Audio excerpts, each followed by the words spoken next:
and cancer research. So we'll start off with our first speaker. Dr. Daniel Boffa is, as you all know, Associate Professor of Thoracic Surgery at Yale and our Cancer Center. Dr. Boffa received his medical degree from the University of Chicago Pritzker School of Medicine.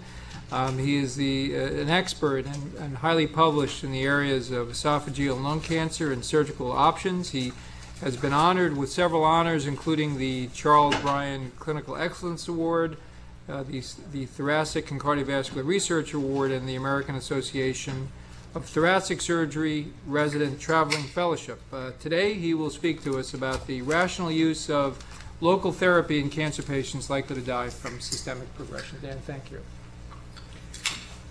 Well, thank you very much. I have a disclosure. I work with Epic Biosciences. I have a disclaimer, which is don't be alarmed if you find the bulk of this talk completely obvious.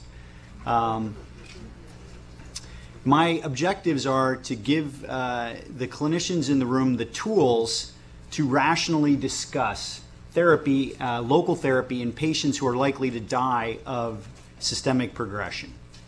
So when I say local therapy, I don't just mean surgery. I'm a surgeon, but I mean any form of local therapy, radiation and ablation. And I'm going to concentrate on a couple of scenarios. So oligometastatic cancer, patients who have stage 4 cancer but only have a few sites. The quote-unquote rogue metastasis, patients who have a discordant response. Everything seems to be responding to systemic therapy, but there's one or a few areas that don't go away. And then something I call the runaway lesion, meaning they have diffuse spread, but there's one area in particular that's posing an imminent threat to their survival. So in all of those scenarios, 80 to 90%, 95% of those patients are going to die of metastatic progression. In the less likely event that survival is dictated by one or a few of these lesions, I believe local therapy is the best opportunity to prolong life. So I'm going to go over these key terms, and these are the tools that I think are critical to having these discussions. The driver, the window, the balance, the switcheroo, and you're not meant to pronounce the bottom one. So there's something I call, anybody that's been at a tumor board with me, I call the driver of the patient's demise. And that's the component of cancer that's going to actually shorten their life. And sometimes there's more than one, a potential driver, and you have to prioritize. So here's a guy about to be killed, and he's talking about quitting smoking. So there's times when there's more than one imminent threat, and you have to determine which one is the one that's the greatest priority. And in a lot of patients, it may actually not be cancer. Especially in lung cancer patients, they may be more at risk to die from COPD. So when I think of driver of demise, I dichotomize this into people who are at risk from what you can see, the visible lesions, or what you can't see yet. And to clarify that, visible lesions, classically we think of early stage cancer. That's what's going to get them, is that area of disease. We usually treat that with local therapy. That's a pretty common scenario. And patients who are at risk to die of what's not visible yet, those are the earlier stage 4 patients. These black dots being represented foci of cancer. This patient's not going to die of these lesions. They're going to die of disease that has not become clinically relevant or clinically evident. So here's a patient of mine with metastatic liposarcoma. You can see the tumor grew a lot in 3 months. For those of you that don't look at a lot of scans, this is near the aorta and the heart. This is a life-threatening lesion. This central lesion is therefore the driver of this patient's demise, although she had other things at various times in her life. So there's some key assumptions that we have to make here. Number one, when you see a and some of these are pretty easy to accept, if you see a radiographic abnormality that's a cancer. So that's an assumption. Here's a patient I recently operated on, had HER2 new positive breast cancer, or HER2 received Herceptin, and it was unclear whether there was still viable cancer or not. I took out her Manubrium, and there was no viable cancer. So it's not always obvious that a radiographic abnormality actually has viable tumor in it. The second assumption is that areas of visualized cancer are dangerous. We have patients that have clear evidence of cancer and it doesn't do anything. This is a good example of somebody who I think is a candidate for the kind of local therapy we're talking about. This guy had lung cancer and it was metastatic to a non-regional lymph node. This is in April of 16, and then this is 16 months later. There's one foci and it's growing. So it's growing, so I think it's pretty easy to accept that this is actually an area of dangerous cancer. And the final assumption is that eliminating these areas of visualized cancer is going to help people accomplish their goals, which are to live longer or live better. Well, for most of the scenarios I'm talking about, there is no data. We do this anecdotally. There is a nice study that came out last year. It was a tri-institutional study where they took oligometastatic lung cancer. So they had one to three lesions. They got standard of care systemic therapy, either cytotoxic, or if they had a targetable mutation, they got the standard targeted therapy, and they had stable disease. And those people with stable disease, they randomized them to local therapy or maintenance therapy. This is 24 patients in each arm, but you can see progression-free survival was different and was better in the patients who were treated with local therapy. This is not overwhelmingly compelling, but it's interesting in an area that's pretty data poor. So the first tool was the driver. The second tool is the balance, where we balance risk and benefit. So this is an equation, and I either verbalize this or I go over this in my head with every single patient. So the survival is an equation based on what's their survival if you got rid of the driver. So what's their percent 5 years survival? Then the probability that you can get rid of that thing completely multiplied by the probability they're going to survive the treatment. So let's just say it was a scenario, which isn't unusual, that we think there's a 40% cure rate if you get rid of everything. And usually most surgeons have a 95% chance of getting a negative margin for most operations, and the operative mortality is pretty low. So for this patient, so an average patient going through this, the probability of surviving is about 36%, a little bit less than the 40%, but doesn't really change the conversation. Now, what if they weren't? What if you didn't think you can get it all? What if it was a coin toss of whether you can get negative margins or not? And maybe they were high risk, and high risk triples the operative mortality, so maybe the operative mortality is 85%. Now that individual patient, that potential for cure is about half as much. Now, does that mean don't do it? No, but it just, when I evaluate patients, a lot of people skip this one. Can you get negative margins? And I think that's as important, and are they going to survive the operation? I think these are as important as the chance you're going to cure them if everything goes well. So I'm just going to walk you through one case. So this is oligometastatic lung cancer. So what is the survival with negative margins for lung-limited oligometastatic colorectal cancer? There's reasonable data. It's about 40% at 5 years. Well, what about areas where there isn't data? So I look at the disease trajectory.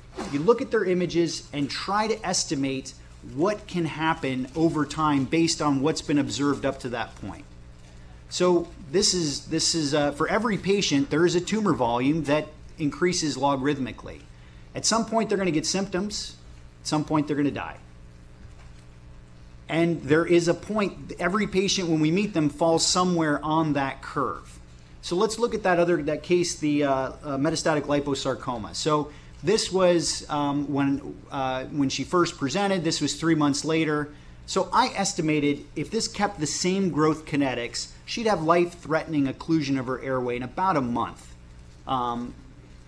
So she's really close to death. She's really far on this area. But whenever we look at the driver of the demise, the next question is, what's the next thing? If she's got 10 lesions and this one, we get rid of this one, is it something that's way in front of the other lesions? Or does she literally have a series of life-threatening things that are just a matter of weeks apart? So in this patient with metastatic liposarcoma, she had nothing else. And it had taken 9 months for this thing to be radiographically normal to get to life-threatening. So I figured if I cut this thing out, I'd buy her at least 9 months. She was 37. She was willing to do it for 9 months. I cut it out and she lived about 3.5 years. She was turned down at 2 different centers. So the next part of the equation, what's the probability of negative margins? Well, nobody knows this. There's no, we can't predict the future. Imaging is littered with false positives.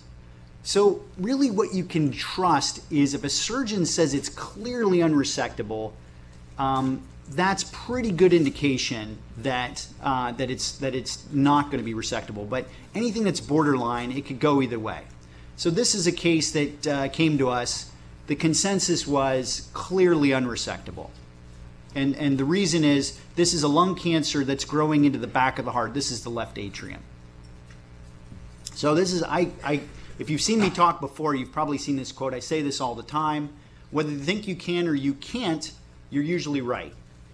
And so she was my patient and we did it and we reconstructed her atrium and she had negative margins. But I think that's an important point in that not every surgeon, this equation changes based on where you're cared for. And what may be unresectable at one center is appropriately unresectable, but may be resectable somewhere else. And then there's the probability they're going to survive surgery. There's all kinds of risk calculators out there. At the end of the day, just like the ability to get negative margins, there's surgeons and then there's surgeons. So, not everywhere is the risk of treatment the same. So this is the Yale data. The red bar is the operative mortality at the national inpatient sample for esophagectomy, lobectomy, and wedge. The green is our dedicated thoracic surgeons in the Society of Thoracic Surgery. And then this is Yale. So we've done pretty good. There's very few Dr. Seuss's in the Yale department. So the next tool, we've talked about driver, we've talked about window, we've talked about the balance. The window of curability. So it's the period of time in which the tumor is curable. So for early stage, we think it's a pretty large window, and for stage 4, it may have already closed. So at some point, a curable cancer develops, and at some point, it becomes incurable. They're diagnosed at some point, and that period of time between diagnosis and when they become incurable, that's what I mean by the window. So this is a patient that came to me. She had this scan. 29 days later, the tumor went from this size to this size. If you don't deal in lung cancer, that's insane. There are no lung cancers that do that. So it's way too fast. Usually a lung cancer will grow by 25% in diameter in 3 months. So this had doubled, like it was doubling every couple of hours. So she had a CT guided biopsy that was negative. The tumor board said it's too fast, which I'm a part of, too fast for cancer. And we were going to give her an antibiotic and rescan her in 3 months. So again, this is not meant to be pronounced, but what this stands for is what if I'm wrong? And I think about that with every single patient. I make an impression and then I say to myself, what if I'm wrong? So say these backpacks are in an airport and you walk by them, and most likely there's nothing dangerous, but possibly there's a knife. That's potentially dangerous to you and the other passengers. Now think if the unlikely thing was a nuclear bomb.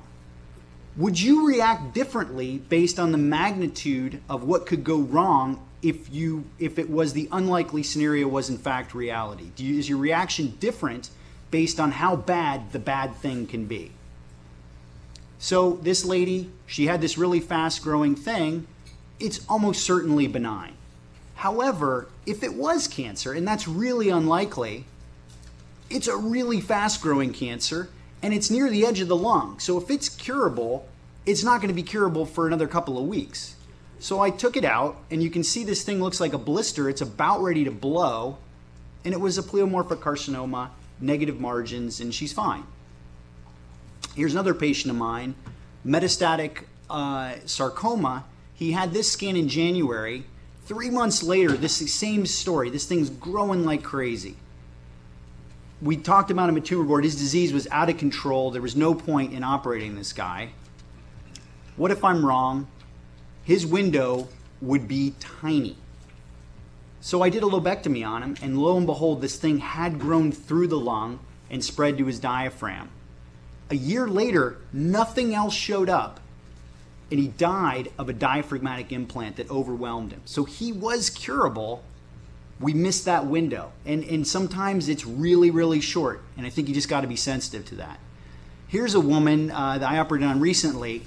She had metastatic neuroendocrine tumor and actually had a paraganglioma in her mediastinum. Again, this is the great vessels, this is the tumor, and you can see this is 7 years later, then 3 years later. It's clearly growing, but she's got a reasonable window. It's not, I figured based on this, 2 years she's going to have symptoms, 4 years it'll be life-threatening. However, when you really look at this, these structures, that's the aorta, that's the SVC, and that's the airway. And this is the same intensity for anybody that does radiology as the blood vessel. So this thing's got a ton of blood in it. So sometimes the window of curability may not change, but the resectability can change. This took me 16 hours, did it on bypass, and reconstructed her PA, and we got negative margins. But so the window can affect curability, but it can also affect the timing, can also affect the magnitude of the operation. The next tool, I don't know if you guys are Price is Right fans. There's a game called the switcheroo. And the switcheroo is a game where the contestant makes a whole bunch of changes but doesn't get to find out the result of that change. And so it's funny to watch because they often undo a good decision. So I personally think you pick a treatment plan and you stick with it until something compels you to change, because you may undo a good decision. You pick chemotherapy, you stick with it until something compels you to change. And in my mind, what compels you is you thought the driver of their demise was systemic progression, and then you're convinced that it's actually a local thing. There's something in there that's going to get them in trouble. Now, this is really important, and this is something that some clinicians struggle with. There's a difference between impressive and compelling. So this handsome fella here is an impressive guy, but this is a much more compelling clinician to lead us into the next era of our cancer center. So this is what I call an example of an impressive response. This is a Scott Gettinger patient. Non-small cell lung cancer, gets cytotoxic chemotherapy.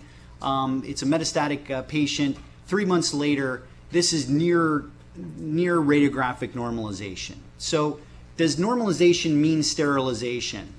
Well, 10 months later, it started to grow again. So that was impressive, but it's not compelling. A short-term change in imaging is not compelling to me. Because complete responders, I mean, you can look at all the clinical trials, complete responders to systemic therapy still are very likely to die of metastatic disease. So this is that case where there was lung cancer that was metastatic to a non-regional lymph node. 16 months later, there's nothing else. That to me is compelling. This guy's getting an esophagectomy on Thursday. So it's right against his esophagus. That's a huge operation. We explored him and it wasn't coming off the esophagus. So the last thing I want to talk to you about is there's something I call the inevitable buts.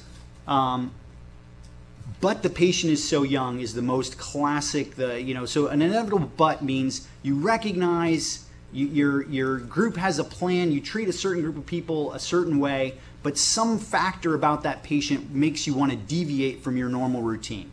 So this is the classic. The patient is so young. So people use youth as a justification to apply local therapy to somebody who's got a low probability of being cured. So this is a study, and I'm just picking this because it came out of here, but this is stage 4 lung cancer in the National Cancer Database, people that were young, 20 to 46. Certainly, I can tell you if they came through our tumor board, we would be more aggressive.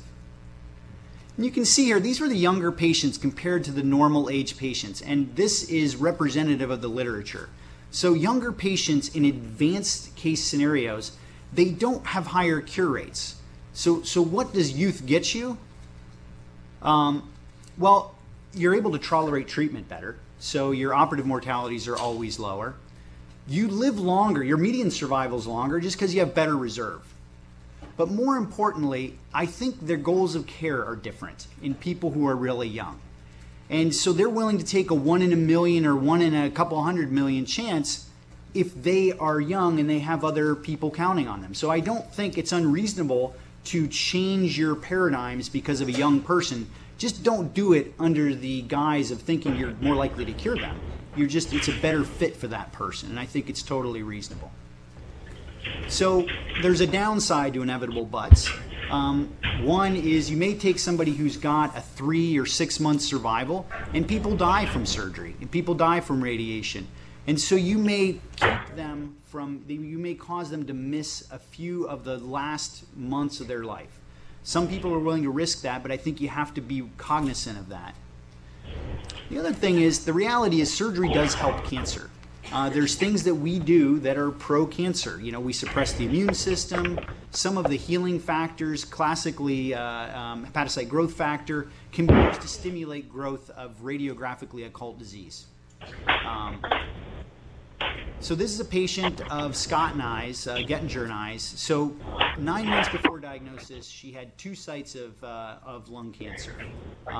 She had been treated with multiple rounds of systemic therapy. She had 2 sites, an adrenal, a right adrenal, and something in the lung. Totally stable for 9 months, not growing, not really doing anything.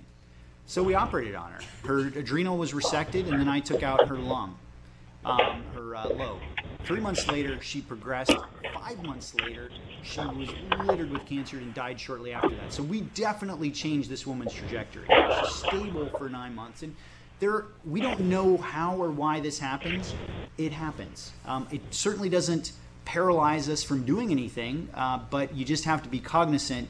You can derail a disease stability. So in closing here, so I think when you have these patients who are motivated to extend local therapy to a group that classically is at high risk to die from systemic disease, try to figure out what's going to get them into trouble. What you see, what's visible on the imaging, or what you can't see. Often using the trajectory, I do this all the time to say, if it keeps growing at the same rate, how much time do they have? And if you eliminate that, are you going to make a meaningful change? Think about the balance. Is it, you know, if it's somebody you're going to operate on, can you get negative margins? If it's somebody you're going to give radiation to, can you give curative dosing, dosimetry of your radiation? Be sensitive to windows. These cases, I can tell you, in about 4,000 cases, I've shown you a couple of oddballs. You know, these certainly, most people have much more slow-growing, wider windows, but you just have to be sensitive to that. I think it's important to articulate your assumptions, and I tell patients, look, in the unlikely event you have curable cancer right now, I think this is your best shot. And patients, you know, some people are a little bit taken aback by that, but I think that's the honest way to communicate with people and be realistic about expectations, and then both in and out of the clinic, be aware of inevitable butts. I'd be happy to take any questions.